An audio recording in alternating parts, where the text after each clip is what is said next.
Olá para você que quer ficar bem informado, está no ar mais um resumo ON de notícias. Eu sou Ítalo Ramos e seja muito bem-vindo. Confira agora os destaques de hoje. Bloqueio de verba ameaça passaportes e operações da Polícia Federal nas eleições. Pobreza chega a recorde de quase 20 milhões nas metrópoles brasileiras. E no Dia Mundial do Combate ao Colesterol, pesquisadores alertam que alimentos ultraprocessados contribuem também para a perda cognitiva. CBF apresenta novas camisas da seleção brasileira para a Copa do Mundo do Catar.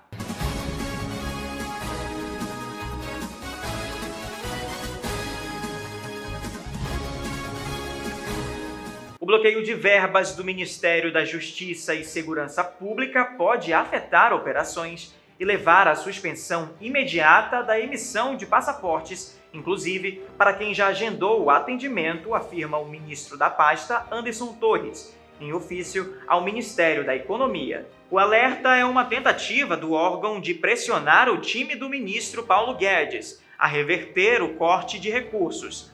O documento foi assinado em 3 de agosto, 5 dias após a publicação do novo decreto de programação orçamentária, que indiciou o tamanho da tesourada nos gastos de cada ministério. Os mais atingidos foram a saúde e a educação.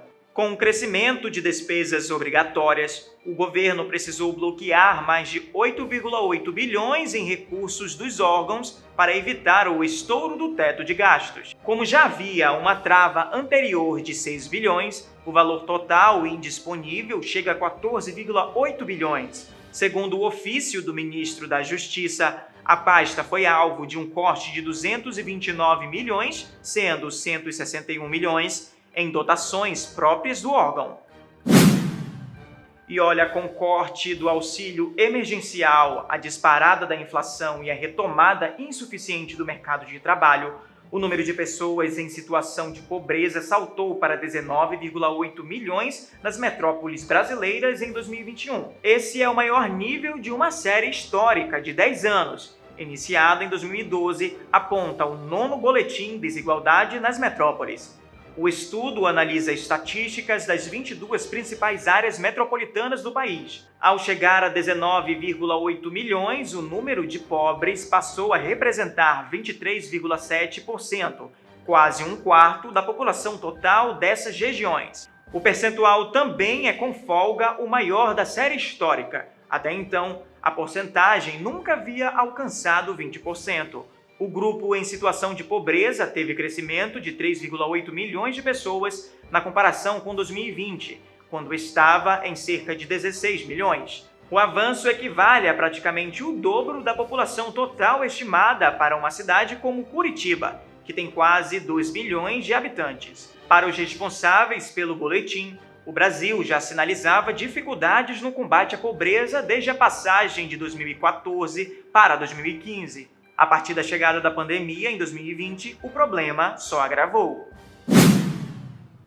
Dificuldade de lembrar datas, fazer cálculos ou realizar tarefas básicas do dia a dia são habilidades cognitivas que geralmente diminuem à medida que a idade avança. Mas uma pesquisa feita por cientistas da Universidade de São Paulo mostra que a perda chega a ser 28% maior entre pessoas que consomem mais alimentos ultraprocessados. São alimentos que passaram por processo industrial tão intenso que a composição deles já nem parece a de comida de verdade.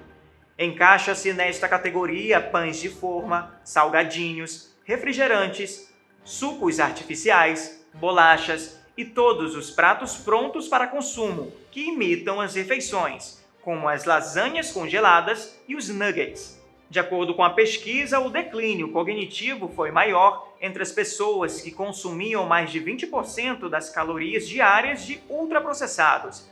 E não é difícil chegar a essa média. 20% equivale a 3 fatias de pães de forma por dia. Além disso, alimentos dessa natureza também contribuem para o aumento do colesterol. Dados do Núcleo de Pesquisas Epidemiológicas em Nutrição e Saúde da USP mostram que o consumo médio desses alimentos no país é de 20%. Como é uma média, algumas pessoas consomem muito mais, mas ainda assim, é um patamar 3 vezes menor que o de países ricos, onde a média chega a 60%. Pesquisadores defendem a proibição da venda de ultraprocessados nas cantinas das escolas, já que no Brasil, os adolescentes são os principais consumidores desse tipo de produto. Os resultados da pesquisa foram apresentados na Conferência Internacional de Alzheimer, realizada na semana passada na cidade de San Diego, nos Estados Unidos.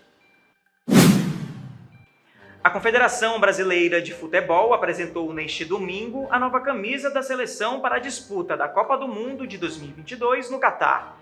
Com 2 modelos, nas tradicionais cores amarelo e azul, os uniformes, segundo a fornecedora, fazem homenagens à onça pintada e à garra da nação. Vibrante e arrojado, o uniforme 2022 da seleção brasileira homenageia a coragem e a cultura de um povo que nunca desiste. Inspirado na garra e beleza da onça, a camisa une todos os brasileiros, informou a CBF. Na parte interna da camisa, na altura da nuca, há um grafismo em referência à garra brasileira. O modelo principal, o amarelo, apresenta ainda pintas que remetem à onça pintada. A Nike, fornecedora de material esportivo da seleção, informou que os itens começarão a ser vendidos a partir desta segunda-feira, porém, somente para membros de seu clube exclusivo de vendas. O público geral poderá adquirir os modelos a partir de quinta-feira. O Mundial do Catar será disputado entre 21 de novembro a 18 de dezembro. O Brasil está no grupo G, ao lado da Sérvia, Suíça e Camarões. A equipe do técnico Tite vai estrear contra a Sérvia em 24 de novembro. Na sequência, no dia 28, enfrentará a Suíça. Sua campanha na fase de grupos será encerrada no dia 2 de dezembro, diante de Camarões. Quer saber mais sobre essas e outras informações? Acesse o nosso site www.onjornal.com e siga nossa página nas redes sociais, facebook.com/onjornal e no Instagram, @onjornaloficial. Não se esqueça também de se inscrever no nosso canal no YouTube, youtube.com/onjornal. E é isso, por hoje é só, fique ligado, fique on!